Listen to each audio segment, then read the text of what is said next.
Президент Украины Владимир Зеленский во время своего визита в Турецкую Республику в интервью турецкому изданию сказал, что он надеется, что Меджлис крымско-татарского народа будет принимать активное участие в создании и работе платформ по Крыму. Очень странно, что сказал, что надеется, учитывая, что Меджлис давно к этому готов, да, но в каком формате, как вы считаете, это будет выглядеть, какую роль будет занимать представительский орган в создании и работе этой платформы?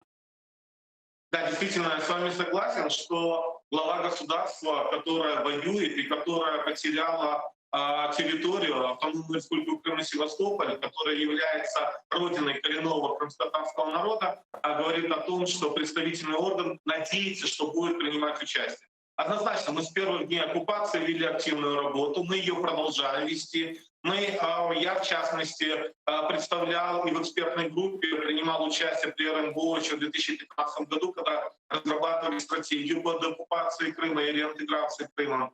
Поэтому, когда сегодня мы говорим о крымской платформе, когда мы говорим о тех действиях, о стратегии, конечно же, крымско-татарский фактор, он должен быть одним из ключевых, потому что, я скажу прямо, мы должны быть прагматиками. И если украинскому государству выгодно использовать крымско-татарский фактор для восстановления целостности Украины, то Украина должна сегодня этим пользоваться. С другой стороны, крымские татары должны четко понимать и понимают с прагматической стороны, что сегодня Украина — это и есть единственная страна, базовая страна для крымско-татарского народа, где могут быть реализованы права крымско-татарского народа, коллективные права, как коренного народа Украины и непосредственно Крыма.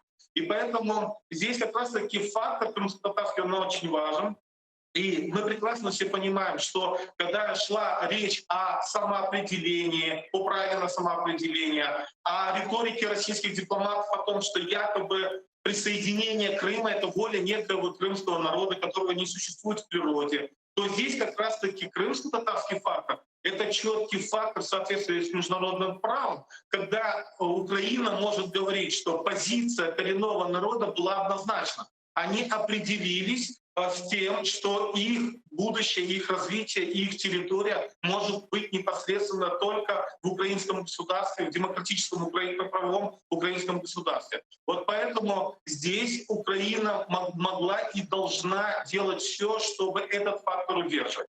Кроме того, очень важным фактором является и то, что сегодня все-таки более таким вот массовым и системным частью населения Крыма, оккупированного Крыма, является именно крымско-татарский народ, который до сих пор занимает проукраинскую позицию.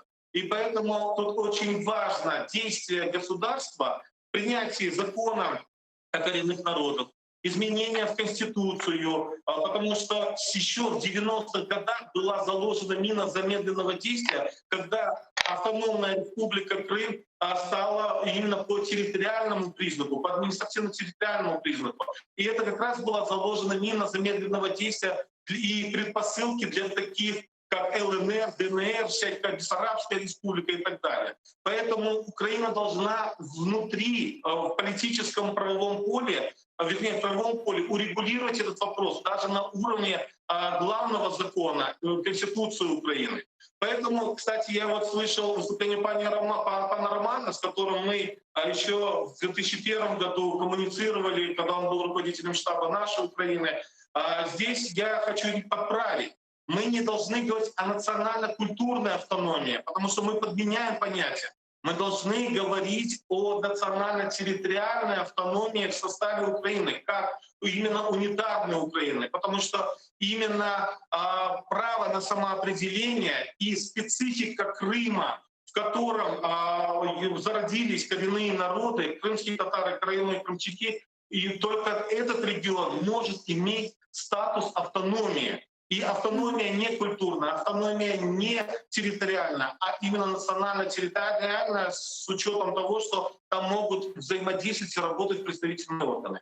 Еще один момент я хотел бы уделить, поскольку вы задали вопрос. Меджлис крымско-татарского народа — это представительный орган, и он де юре был признан официальным 20 марта 2014 года. К сожалению, де-факто и де-юре в правовом поле Меджлис так и не действует в украинском. И поэтому сами взаимоотношения президента с Меджлисом у всех органов власти с Межлисом должно быть урегулировано законодательно. И это упростит нашу работу и борьбу за деоккупацию Крыма.